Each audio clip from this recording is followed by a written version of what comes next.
And then secondly, can you give us an update on the number of wounded and any breakdown between Air Force and Army on that? And also, any update on the perpetrators of the attack? There's been a lot of chatter about KH. Can you tell us whether that is the leading suspicion right now? Sure. So on the number of injuries, right now we assess that there are more than 40 that have been injured.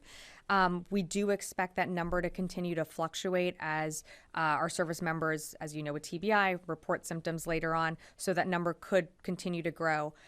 In terms of attribution for the attack, we know this is an IRGC-backed militia. It has the footprints of Kataib Hezbollah, but not making a final assessment on that. Our teams here are continuing to do the analysis, but we know that Iran is behind it, and certainly, as we've said before here in this briefing room, Iran continues to arm and equip these groups to launch these attacks, and we will certainly hold them responsible. Just clarification, you said you know Iran is behind it.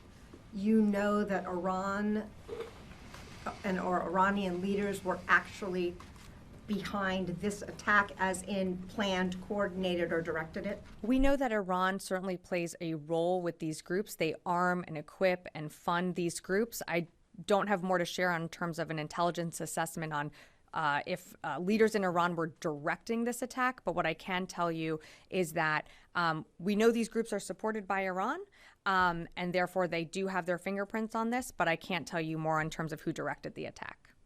Jen. Sabrina, did this drone take off from an IRGC base in Syria? I don't have more on the point of origin just yet of where this attack originated from. And was it human error that failed to recognize that this was an Iranian drone coming to the base? It's something that Central Command is looking into to find out exactly what happened. As I mentioned at the top, they're doing the assessment on this. They're working through what they need to do to make sure our service members, whether being in Jordan, Iraq, and Syria, are further protected. But I just don't have more to share at this time. Lastly, what kind of drone struck the base? Is this the same kind of Iranian drone being used by the Russians in Ukraine? That's something that we're looking at right now. We're assessing the drone, but I don't have more to share just yet.